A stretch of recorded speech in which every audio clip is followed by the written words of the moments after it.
all. So I'm here with yet another Christmas tag because it's almost Christmas. Woohoo! And today I'm doing the Christmas movie book tag. This is just a cool tag in which we relate different books to different holiday movies. I thought that was super cool. This tag was created by Katie Loves to Read. I've just started following her channel, so check out her video, which is in the description, as well as her channel because she makes really cool videos.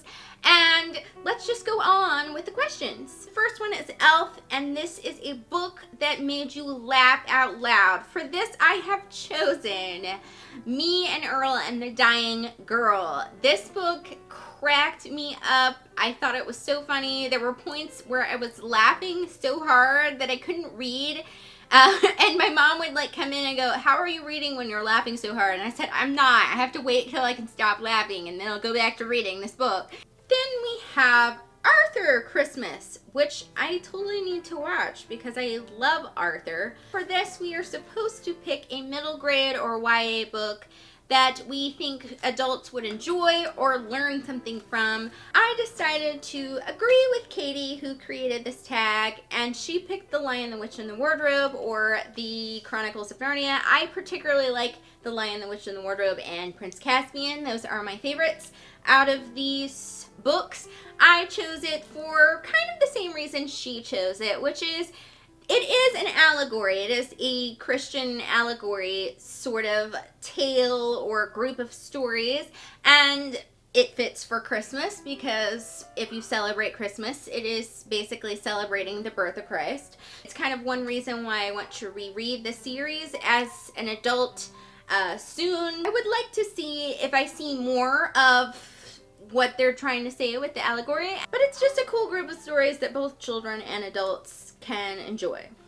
Next we have White Christmas, and for this we are supposed to pick a classic book that we think everyone should read. Since it is the holiday season, I thought I would go with The Christmas Carol by Charles Dickens. I think everybody should give The Christmas Carol a go. It's got cool lessons, it's a really short, easy read, and it's just a kind of holiday staple, and so I think everyone should give it a go. Note, it is pretty much the only Charles Dickens book that I've been able to complete.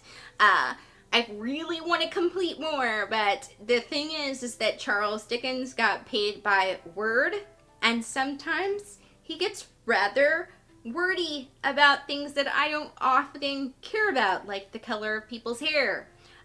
So sometimes I get a little tuned off of Charles.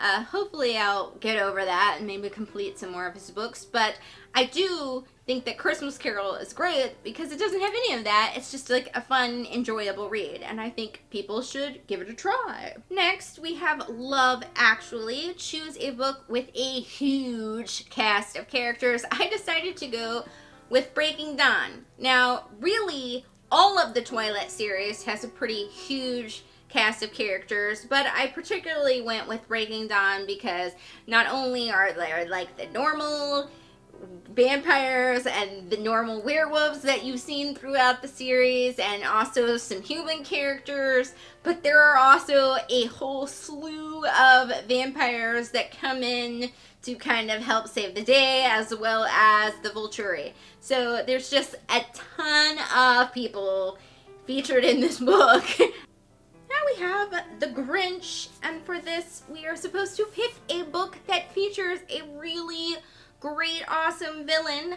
I went with Neverwhere. The cool thing about Neverwhere and its villain is that the villain is a surprise, and I can't actually tell you the name of the villain because it would actually kind of ruin the novel for everyone if I told you that.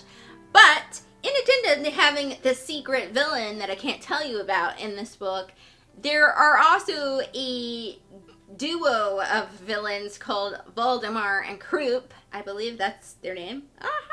I'm like losing my mind.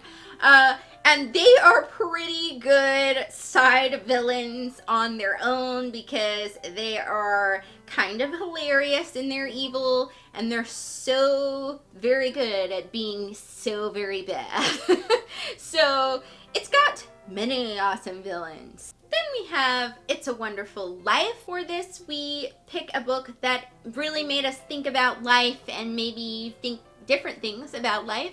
And I decided to go with My Year with Eleanor. This is a nonfiction novel because I feel like nonfiction novels often make me think about the meaning of life. And this is a book about a woman who loses her job and she decides to take a year off and do something that scares her every day because she saw a quote by Eleanor Roosevelt that says the equivalent of do something that scares you every day. So she goes for a year and tries to do that, and it can be anything from small things like performing karaoke in front of other people to climbing a mountain. So it's a variety of things. I chose this because it really did make me consider different fears that I had and different ways of confronting fears and if certain fears should be confronted, and also it made me think about the things that she was afraid of that I identified with and just interesting things like that. So it was just, first of all, it was a fun book to read, but it did also make me think, which was pretty cool. Next we have Polar Express, a book in which the character or characters go on an adventure. And I decided to go with the Wrinkle in Time series. I think they're really awesome adventures. I like how they're a cool mix of fantasy and science fiction. They're an excellent blend of that. And also the adventures are very different from any other adventure in any other book. It's to different planets or inside someone's body or just a random crazy fantasy world or Noah's Ark. They're just like very intriguing different things. And I also think I chose this for kind of the same reason that I picked The Chronicles of Narnia. It's also a book that contains a lot of religious allegory, which I always found really interesting because it's an interesting blend of faith and science. And so I think they're really interesting, intriguing adventures, those Wrinkle in Time books. So that's why I went with it. Now we have the last official question, and it is The Snowman, which is just to pick a book with a festive book cover, and I decided to go with the Christmas box because it doesn't get any more festive than actually having Christmas on the cover, but also, of course, it has the red and the gold on the cover, and of course this pretty little star going on, so I find it very festive as well as holiday themed. The very, very last question is a bonus question, and it is to just tell everyone what our favorite holiday film is. It's pretty much a tie for me between Muppet Christmas Carol, White Christmas, and It's Christmas, Charlie Brown. They're all funny and cute and awesome, and everybody and my whole family likes them, so we make it a tradition to usually watch all three of those.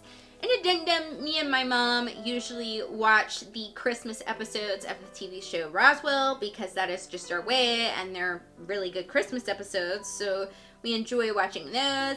And my mom also will usually convince my dad and I to watch Die Hard, either 1 or 2, usually 1, because she insists that they are Christmas movies, which I've been convinced that they are, okay, because they take place at Christmas, and they also have Christmas music in them.